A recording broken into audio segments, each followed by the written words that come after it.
નમસ્કાર દર્શક મિત્રો, દૂરદર્શન સમાચાર સાથે હું બેલા 40,000 ન્યૂઝ બુલેટિનમાં આપનું સ્વાગત કરું છું। શરૂઆત કરીશું હેડલાઇન્સથી। પ્રધાનમંત્રી નરેન્દ્ર મોદી આજે નવી દિલ્હીમાં ગ્રામીણ ભારત મહોત્સવ 2025નો કરાવશે શુભારંભ। જનસભાને પણ કરશે સંબોધિત। 9 જાન્યુઆરી સુધી ચાલશે આ મહોત્સવ। ગામ આગળ વધશે તો દેશ આગળ વધશે છે મહોત્સવનું આદર્શ વાક્ય। પ્રધાનમંત્રી મોદીએ કાર્યક્રમ સાથે સંકળાયેલા પ્રદર્શનનું કર્યું નિરીક્ષણ। કામકાજ કરતી મહિલાઓને કેન્દ્રીય ગૃહમંત્રી અમિત શાહ આજે આપશે મોટી ભેટ। નવી દિલ્હીમાં મહિલા હોસ્ટેલ સુષ્મા ભવનનું કરશે ઉદ્ઘાટન તો પશુ સારવાર કેન્દ્ર રાષ્ટ્રને કરશે સમર્પિત।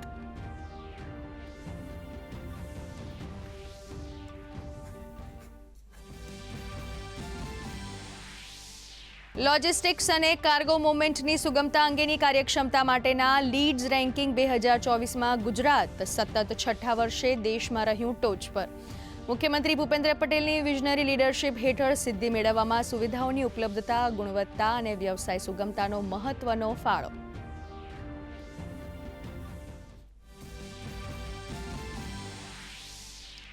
મુખ્યમંત્રી ભૂપેન્દ્ર પટેલ આજે રાજકોટથી ખેલ મહાકુંભ 3.0નો કરાવશે પ્રારંભ। આ વર્ષે વિક્રમજનક સંખ્યામાં 71,30,000થી વધુ રમતવીરો લેશે ભાગ। ખેલ મહાકુંભ 2.0ની રાજ્યકક્ષાની શ્રેષ્ઠ 3 શાળા, જિલ્લાવાર 3 તેમજ માનપાની શ્રેષ્ઠ 3 શાળાને રોકડ પુરસ્કારથી કરાશે સન્માન।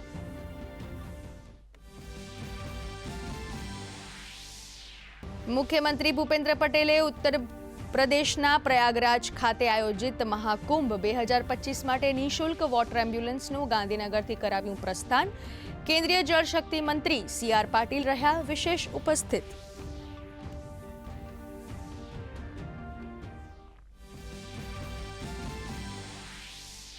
સુરતથી ઉદયપુર જઈ રહેલી ખાનગી લક્ઝરી બસમાં વહેલી સવારે પ્રાંતિજ કતપુર ટોલટેક્સ પાસે લાગી આગ। આગમાં બસ બળીને થઈ ખાક। હાઈવે ટ્રાફિક પોલીસે બસમાં સવાર 40 મુસાફરોને બચાવ્યા।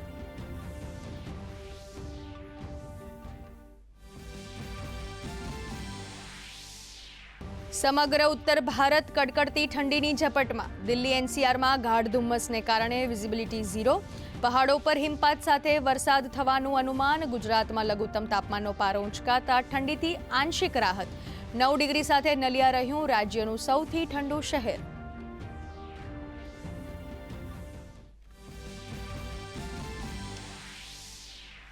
અને સિડની ટેસ્ટનો આજે બીજો દિવસ। ભારતીય બોલરોની વેદક બોલિંગને લીધે ઓસ્ટ્રેલિયાની પ્રથમ ઇનિંગ 181 રને સમેટાઈ। સિરાજ અને કૃષ્ણાએ 3-3 તો બુમરાહ અને નીતિશે ઝડપી 2-2 વિકેટ। બીજી ઇનિંગ્સમાં ભારતે નોંધાવ્યા 3 વિકેટે 59 રન। અને હવે સમાચાર જોઈશું વિગતવાર। પ્રધાનમંત્રી નરેન્દ્ર મોદી આજે દિલ્હીના ભારત મંડપમ ખાતે ગ્રામીણ ઇન્ડિયા મહોત્સવ 2025નું ઉદ્ઘાટન કરાવશે। ત્યારે આ કાર્યક્રમને લઈને PM ભારત મંડપમ પહોંચી ગયા છે। ગ્રામીણ ભારતના ઉત્થાન અને વિકાસના ઉદ્દેશ્યથી આ મહોત્સવનું આયોજન કરવામાં આવ્યું છે। દેશના વિવિધ ભાગોમાંથી આવેલા કલાકારો દ્વારા બનાવેલી ચીજ વસ્તુઓનું PM મોદીએ નિરીક્ષણ કર્યું હતું। કલાકારો સાથે વાતચીત પણ કરી હતી। તેઓ આ કાર્યક્રમમાં સંબોધન પણ કરવાના છે। ગ્રામીણ ભારતની ઉદ્યોગ સાહસિક ભાવના અને સાંસ્કૃતિક વારસાની ઉજવણી કરવાના હેતુથી 4 થી 9 જાન્યુઆરી સુધી આ ઉત્સવનું આયોજન કરવામાં આવ્યું છે। તેનો મુખ્ય થીમ વિકસિત ભારત 2047 માટે સ્થિતિસ્થાપક ગ્રામીણ ભારતનું નિર્માણ રાખવામાં આવ્યું છે। જ્યારે આદર્શ વાક્ય છે, જો ગામ વધે તો દેશ વધે। આ ફેસ્ટિવલનું મહત્વપૂર્ણ ફોકસ ગ્રામીણ મહિલાઓને ઉદ્યોગ સાહસિકતા દ્વારા સશક્તિકરણ કરવાનો છે।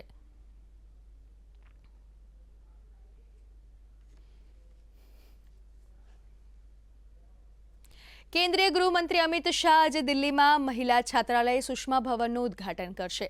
આ ઉપરાંત પશુ ચિકિત્સા કેન્દ્ર પણ રાષ્ટ્રને સમર્પિત કરશે। આ મહિલા છાત્રાલયને NDMC દ્વારા બનાવવામાં આવ્યું છે। છાત્રાલયને ખાસ કરીને આધુનિક સુવિધાઓ અને મહિલાઓ માટે સુરક્ષિત રહેઠાણની દ્રષ્ટિએ ડિઝાઇન કરવામાં આવ્યું છે। આ બિલ્ડિંગને આધુનિકતા અને પર્યાવરણ સુરક્ષાને અનુરૂપ ડિઝાઇન કરવામાં આવ્યું છે।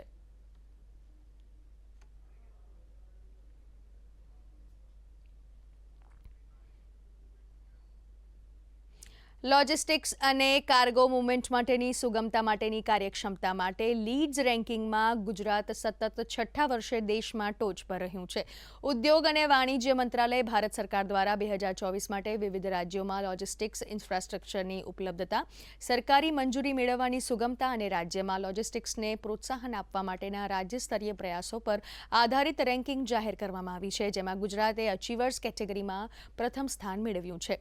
અગાઉ લીડ્સમાં સૂચકાંક 2018, 2019 અને 2021ના વર્ષોમાં પણ રાજ્યએ પ્રથમ સ્થાન મેળવ્યું હતું.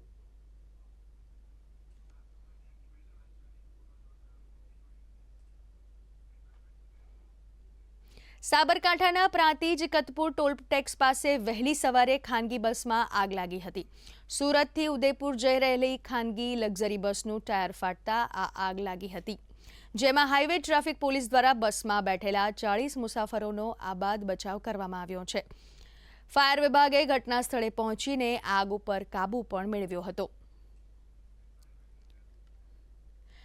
તો આ અંગે વધુ માહિતી મેળવીએ સાબરકાંઠાથી અમારા સંવાદદાતા હસમુખ પટેલ પાસેથી. જી હસમુખ, ઘટના સ્થળે હાલ પરિસ્થિતિ શું છે વધુ વિગતો?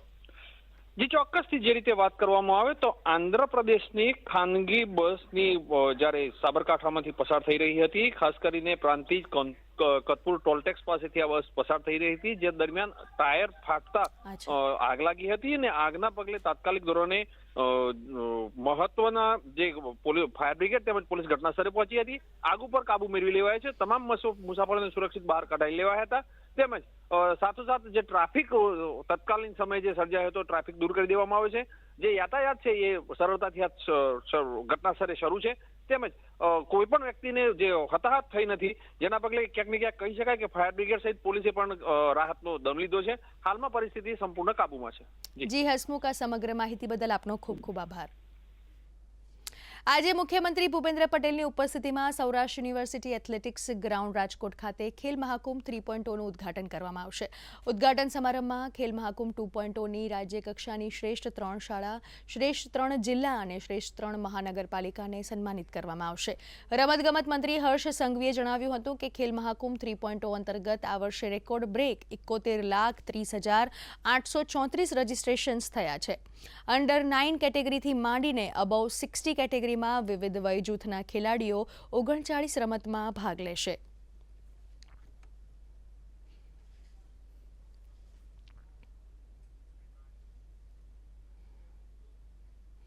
અમદાવાદમાં ભારત મેડિકલ એક્સલન્સ એવોર્ડ સમારંભ યોજાયો હતો, જેમાં મુખ્યમંત્રી ભૂપેન્દ્ર પટેલ તથા આરોગ્ય મંત્રી ઋષિકેશ પટેલ ખાસ ઉપસ્થિત રહ્યા હતા.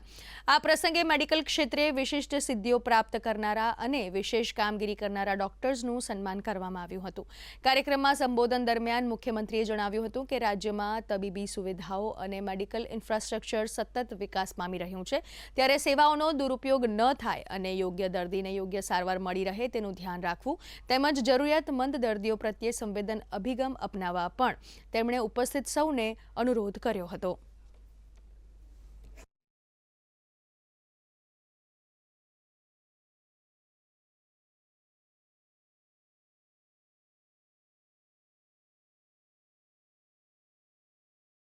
આપણો દેશ આંતરરાષ્ટ્રીય સ્તરે દરેક વસ્તુમાં હરીફાઈમાં આવી ગયો છે. તો ગ્લોબલ આપણે વખાણ કરીએ, આપણે ફોરેન જઈએ તો અમુક વસ્તુ ના કરીએ, અહીંયા આવીએ એટલે ભાઈ ફરી કરીએ. આ કેવી રીતે બને? તો એ તો આપણે છે કે ભાઈ હવે એ વસ્તુમાંથી બહાર નીકળી જવું પડે અને એ આપણે વિકસિત ભારત તરફ જવું છે. કે વિકસિત ભારત બનાવવું છે તો આપણી વિરાસત, આપણી સંસ્કૃતિ, એ મજબૂત પાયો એનો પકડી રાખીને આગળ વધવું છે. અને એ જો આગળ વધીશું તો જે વિકસિત ભારત માનનીય નરેન્દ્રભાઈનો સંકલ્પ છે, એ સંકલ્પમાં ગુજરાત સૌથી મોખરે રહેશે. આદરણીય ભૂપેન્દ્રભાઈના નેતૃત્વમાં ખૂબ બધા ઇનિશિયેટિવ લેવાયા છે. પીએમજેવાય કાર્ડમાં 5 લાખની જે સહાય હતી એ 10 લાખની કરી. એટલે ઓર્ગન ટ્રાન્સપ્લાન્ટેશન અને કોઈ બીમારીમાં ખર્ચો 5 લાખ કરતાં વધી જાય અને મોટાભાગની બીમારીઓ એવી છે 98% કે જે 10 લાખની અંદર પૂરી થાય અને બાકી ક્યાંક ખોટું ઓછું પડે તો સાહેબના રાહત ફંડમાંથી પણ એને રૂપિયા આપવામાં આવે. અમદાવાદમાં એએમએ ખાતે શુક્રવારે ગુડ પ્રેક્ટિસીસ એટ ઓરોવિલે વિષય પર ટોક શો યોજાયો હતો. આ વિષય પર વાત કરતા ઓરોવિલે ફાઉન્ડેશનના સચિવ અને ગુજરાતના મહેસૂલ વિભાગના અધિક મુખ્ય સચિવ ડોક્ટર જયંતિ રવિએ જણાવ્યું હતું કે ઓરોવિલે એ લાઇટ હાઉસ છે જે માણસોને કોન્શિયસનેસની સફર કરાવે છે. તામિલનાડુમાં સ્થિત આ એક અનોખી ટાઉનશીપ છેલ્લા 5 દાયકા કરતાં વધુ સમયથી સર્વાંગી અને સસ્ટેનેબલ પ્રેક્ટિસનો પ્રયોગ કરે છે. આ ટોક શોમાં અનેક અગ્રણીઓએ હાજરી આપી હતી.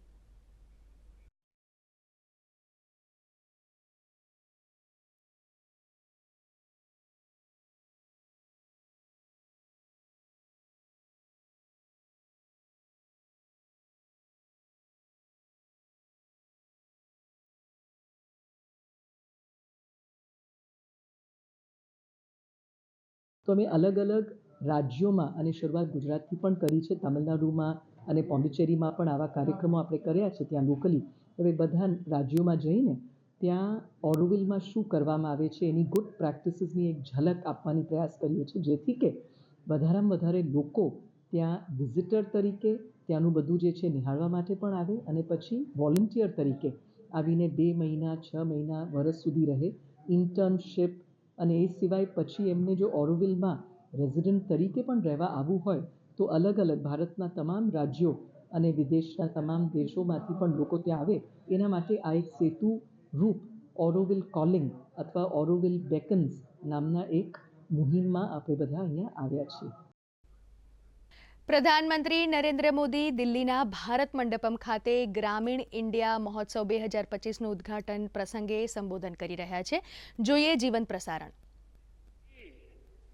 खप जाता है. कभी प्राकृतिक आपदा के कारण फसल नहीं होती थी, कभी बाजार तक पहुंच न होने के कारण फसल फेंकनी पड़ती थी. इन परेशानियों को इतने करीब से देखने के कारण मेरे मन में गांव गरीब की सेवा का संकल्प जगा. उनकी समस्याओं के समाधान की प्रेरणा आई.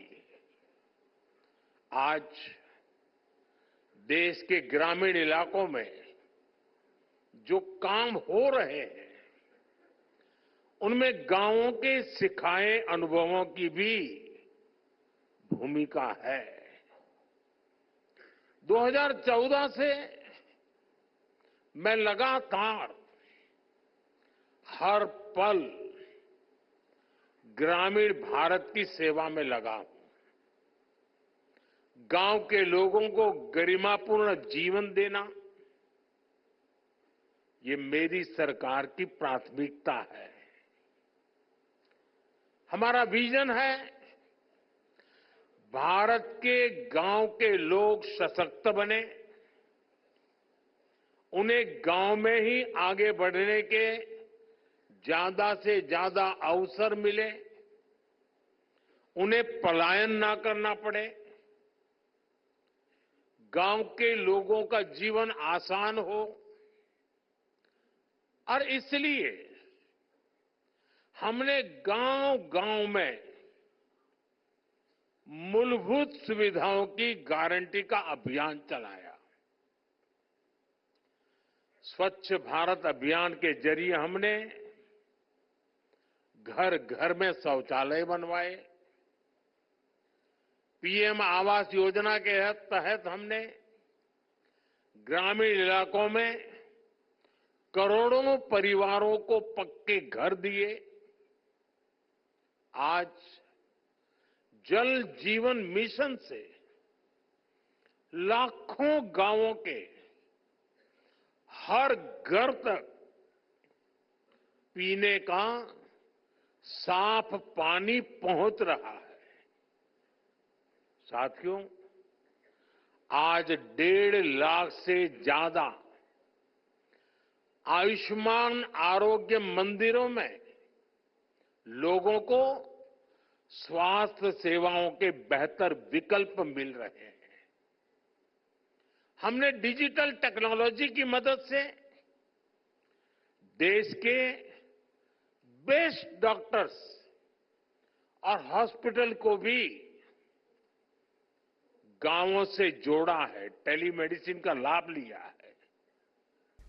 ग्रामीण ઉત્તર પ્રદેશના પ્રયાગરાજમાં મહાકુંભનો શુભારંભ થવા જઈ રહ્યો છે, ત્યારે ગાંધીનગર ખાતેથી મુખ્યમંત્રી ભૂપેન્દ્ર પટેલના હસ્તે નિઃશુલ્ક વોટર એમ્બ્યુલન્સને લીલી ઝંડી આપી રવાના કરવામાં આવી હતી. આ પ્રસંગે ગુજરાત બીજેપી અધ્યક્ષ CR પાટીલ સહિત પાર્ટીના સંગઠન મહામંત્રી રત્નાકર, સ્થાનિક કાર્યકરો ઉપસ્થિત રહ્યા હતા. મહત્વનું છે કે પ્રયાગરાજ મહાકુંભના ભવ્ય અને દિવ્ય આયોજનમાં ગુજરાત કાર્યરત એવા સુધાંશુ મહેતા ફાઉન્ડેશનને નિઃશુલ્ક વોટર એમ્બ્યુલન્સની સેવા આપવાનો અવસર મળ્યો છે.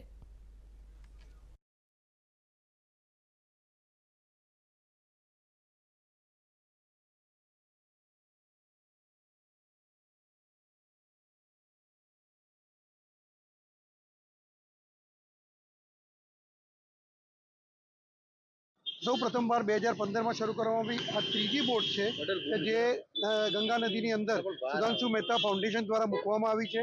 આજે એનું ફ્લેગ ઓફ ગુજરાત રાજ્યના મુખ્યમંત્રી શ્રી ભૂપેન્દ્રભાઈ પટેલ તેમજ કેન્દ્રીય જળશક્તિ મંત્રી અને ગુજરાતના પ્રદેશ અધ્યક્ષ શ્રી CR પાટીલ સાહેબના હસ્તે કરવામાં આવ્યું. અને આ ત્રીજી બોટ એવી છે કે જે ગંગા નદીની અંદર જે અકસ્માતથી લોકો ડૂબી જાય અથવા તો નાની મોટી ઈજા થતી હોય એ લોકોને વોટરની અંદર, પાણીની અંદર જ આ બોટ એમને તાત્કાલિક સારવાર આપશે અને તાત્કાલિક સારવાર આપી અને નજીકના હોસ્પિટલમાં એમને દાખલ કરવા માટે પણ લઈ જશે. ભાજપના રાષ્ટ્રીય મહાસચિવ અરુણ સિંહ કેન્દ્ર શાસિત પ્રદેશ દાદરા નગર હવેલી અને દમણની 2 દિવસની મુલાકાતે છે. તેઓએ સેલવાસમાં બીજેપી પ્રમુખ દીપેશ ટંડલની અધ્યક્ષતામાં આયોજિત કોર કમિટીની બેઠકમાં હાજરી આપી હતી. આ બેઠકનો ઉદ્દેશ્ય રાજ્યમાં ચાલી રહેલા સંગઠન મહોત્સવ અંતર્ગત વિભાગીય પ્રમુખો અને જિલ્લા પ્રમુખોની નિમણૂકનો હતો. ત્યારબાદ દાદરા નગર હવેલીના 3 જિલ્લાના નવનિયુક્ત બોર્ડ પ્રમુખોને પ્રમાણપત્રો આપીને સન્માનિત કરવામાં આવ્યા હતા.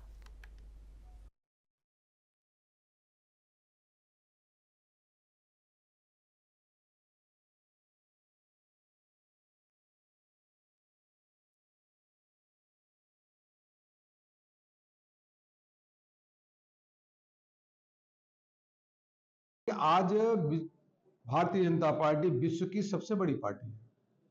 सबसे अधिक सदस्यता कहीं है तो भारतीय जनता पार्टी की, और सबसे अधिक राज्यों में सरकार है तो बीजेपी की सरकार है.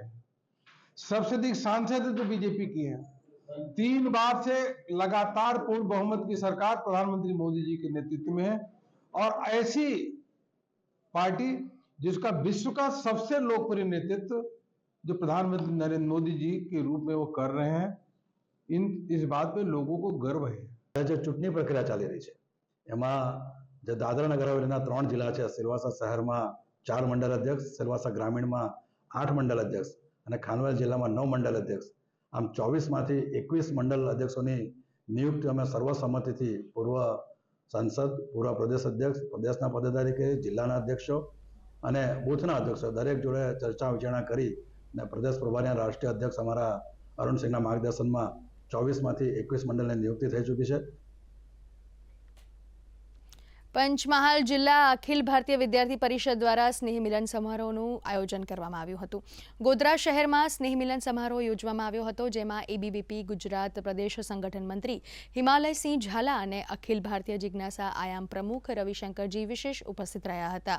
આ સમારોહમાં આગામી સમયમાં અખિલ ભારતીય વિદ્યાર્થી પરિષદ દ્વારા યોજવામાં આવનાર કાર્યક્રમો વિશે ચર્ચા કરવામાં આવી હતી.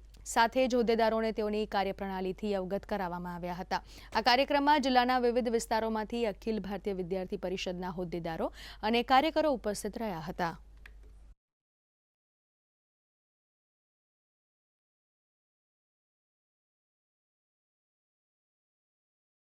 પંચમહાલ જિલ્લામાં છાત્ર શક્તિ યાત્રાનું સ્વાગત કરવામાં આવ્યું અને સાથે સાથે સ્થાયી કાર્યકર્તાઓ અને પ્રાધ્યાપક કાર્યકર્તાઓનું સ્નેહ મિલન અખિલ ભારતીય વિદ્યાર્થી પરિષદ દ્વારા કરવામાં આવ્યું, જેમાં વિશેષ ઉપસ્થિતિ પ્રદેશ સંગઠન મંત્રી શ્રી હિમાલયસિંહ ઝાલાની સાથે સાથે સંઘમાંથી પણ હોદ્દેદારો હાજર રહ્યા અને સાથે સાથે વિદ્યાર્થી પરિષદના હોદ્દેદારો અને સ્થાયી કાર્યકર્તાઓ હાજર રહ્યા હતા. ગુજરાતી ફિલ્મ 31st સિનેમાગૃહોમાં રજી થઈ ચૂકી છે. આ એક સિનેમેટિક ફિલ્મ છે, ત્યારે ફિલ્મના કલાકારોએ દૂરદર્શન સમાચાર સાથે ખાસ વાતચીત કરી હતી. સમાજમાં સ્ત્રીઓ માટે ન્યાય અને સામાજિક પરિવર્તનના ઉદ્દેશ્યને આ ફિલ્મમાં દર્શાવ્યો હોવાનું અભિનેતા હિતુ કનોડિયાએ જણાવ્યું હતું. ફિલ્મ દિગ્દર્શક પ્રણવ એમ પટેલે આ ફિલ્મમાં સ્ત્રી સાથે થતા અત્યાચારો વિરુદ્ધ અવાજ ઉઠાવવાની વાત કરી હતી. આ ફિલ્મમાં 2 બહેનોની સ્ટોરી છે. બહેનો માટે ન્યાય મેળવવાની લડાઈમાં આ ફિલ્મમાં દર્શાવવામાં આવી છે. આપણે કોઈ કેસ બેસ નથી કરવો. પછી પોલીસ સ્ટેશનમાંથી જ કોઈએ બધા એવિડન્સ ગાયબ કરે છે. સો એક આ એરિયા છે કે જ્યાં ઘણા ઇમ્પ્રોવાઇઝેશન્સની જરૂર છે. ઘણીવાર સિરિયસ ફિલ્મ મેકિંગ ગુજરાતી મૂવીઝને એક વધારે પડતું કોમેડી અથવા તો એક એન્ટરટેનમેન્ટ સેગમેન્ટથી જોવામાં આવે છે, પણ સિરિયસ મીડિયમ તરીકે હજી એટલું એક્સ્ટ્રાઓર્ડિનરી બહાર નથી આવ્યું. તો એક વિશેષ એવી એક પ્રયત્ન રહેશે કે આવનાર સમયમાં વધારે ને વધારે સિરિયસ મીડિયમ તરીકે ગુજરાતી મૂવીઝ અને ઇન્ડસ્ટ્રીઝ આખી બહાર આવે અને વધારે સારું પ્રોફેશનલ વર્ક એ લોકો ડિલિવર કરી શકે. મને એક તક મળી એક કલાકાર તરીકે એક સુંદર મજાનો એવો મેસેજ કે જે નારી શક્તિને વધારે ઉજાગર કરી શકે છે. નારી શક્તિ જો પોતાનો અવાજ ઉઠાવે તો શું ના કરી શકે એ બતાવતી આ ફિલ્મ છે. ઘણા લોકો કોમેન્ટ પાસ કરે છે કે રેપ એટલે થયો હશે કારણ કે ઓછા કપડાં પહેર્યા હશે કે સામે કંઈક બોલી હશે કે ઝઘડો થયો છે. હું એમ કહું છું કે રેપ એટલી ખરાબ અને વિકૃત ઘટના છે કે એમાં કપડાં, એમાં ઝઘડો, એટલે આ બધી વસ્તુ તો તમે વિચારી જ કેવી રીતે શકો, રાઈટ? તો આ વાર્તા એકચ્યુઅલી બધા માટે છે, આખા સમાજ માટે છે. આ એક સત્ય ઘટના પર આધારિત ફિલ્મ છે. ફિલ્મનું નામ 31st. 2002-03 આસપાસ જે ઘટના અમદાવાદમાં ઘટી હતી, દુર્ઘટના હું કહીશ, એના ઉપર આ ફિલ્મ છે. ગેંગ રેપની ઘટના જે થઈ હતી એના ઉપરની આ ફિલ્મ છે. ખૂબ માવજતથી બનાવવામાં આવી છે, ખૂબ એની સિરિયસનેસ જાળવીને આ ફિલ્મ બનાવવામાં આવી છે.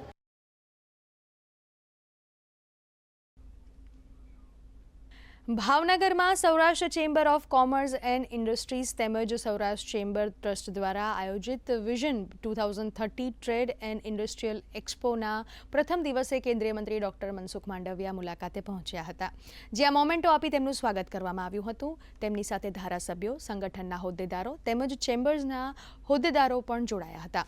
આ પ્રસંગે તેમણે કહ્યું કે ભાવનગરમાં સરકારના એકમ એવા આલ્કોક એશ ડાઉનમાં શિપ બનતા હતા, જે હાલ બંધ છે. તેમાં પણ રાજ્ય અને કેન્દ્ર સરકાર સાથે ફરી વિચારણા કરીને તેને કાર્યરત કરવાના પ્રયાસો હાથ ધરવામાં આવશે. સાથે જ તેમણે ચેમ્બર ઓફ કોમર્સને આવા આયોજન બદલ અભિનંદન પાઠવ્યા હતા. 2047ની અંદર વિકસિત ભારતનું સ્વપ્ન સેવ્યું છે. એ સ્વપ્નને સાકાર કરવા માટે થઈને ભાવેણાએ પણ વિઝન 2030નું આયોજન કર્યું છે. વિઝન 2030 એક્સપોનું મેં નિદર્શન જોયું. દેશના અને ભાવેણાના એન્ટરપ્રેન્યોર્સ દ્વારા પોતાની કૃતિઓ, પોતાનું પ્લાનિંગ, પોતાની ઇન્ડસ્ટ્રીઝ રિસર્ચ વગેરે સ્ટોલ દ્વારા જોવાનો અવસર મળ્યો. સાબરકાંઠાના પ્રાંતિજ તેમજ વડાલીમાં ખેડૂતો કોબી તેમજ ફ્લાવરના ભાવ ઘટી જતા ચિંતામાં મુકાયા છે. હાલમાં ખેડૂતોને 20 કિલોએ માત્ર 25 થી 30 રૂપિયા મળી રહ્યા છે. જોકે ગૃહિણીઓને બજારમાં 1 કિલોના 25 થી 30 રૂપિયાના ભાવ આ શાક મળે છે. ત્યારે ખેડૂતોને ખેતરમાં પશુઓને ચરાવવા પડે તેવી પરિસ્થિતિ ઊભી થઈ છે અને નુકસાનીનો પણ સામનો કરવો પડે છે.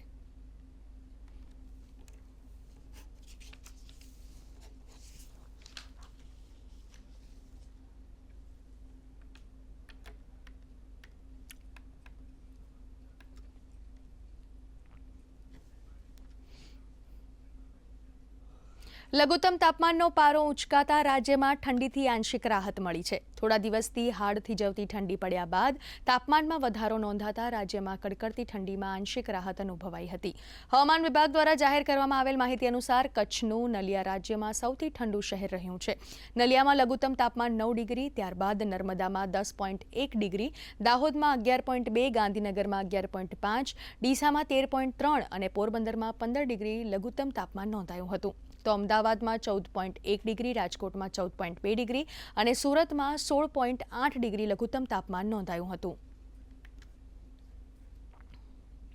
ઉત્તર ભારતના વિવિધ ભાગોમાં હાડ થીજવતી ઠંડી અને ગાઢ ધુમ્મસથી સામાન્ય જનજીવન પ્રભાવિત થયું છે. દિલ્હી, ઉત્તર પ્રદેશ અને હરિયાણામાં ભારે ધુમ્મસના કારણે વાહન વ્યવહાર બંધ રહ્યો હતો. એટલું જ નહીં, દિલ્હી એરપોર્ટ પર ફ્લાઇટ સેવા પણ પ્રભાવિત રહી હતી. દિલ્હી, ઉત્તર પ્રદેશ, ચંડીગઢ, હરિયાણા અને પંજાબ સહિતના ઉત્તર પશ્ચિમ અને મધ્ય ભાગમાં ઓરેન્જ એલર્ટ જાહેર કરવામાં આવ્યું છે. હવામાન વિભાગના જણાવ્યા અનુસાર આગામી 2 દિવસ ઉત્તર પશ્ચિમ અને મધ્ય ભારતના કેટલાક ભાગોમાં શીતલહેર જોવા મળશે, જ્યારે હિમાચલ પ્રદેશમાં રવિવારે સોમવારે ભારે વરસાદ વરસી શકે છે. પંજાબ, હરિયાણા, ઉત્તરાખંડ, ચંડીગઢમાં પણ વરસાદની સંભાવના વ્યક્ત કરવામાં આવી છે. આ સાથે જ આ ન્યૂઝ બુલેટિન સમાપ્ત કરીશું. નમસ્કાર.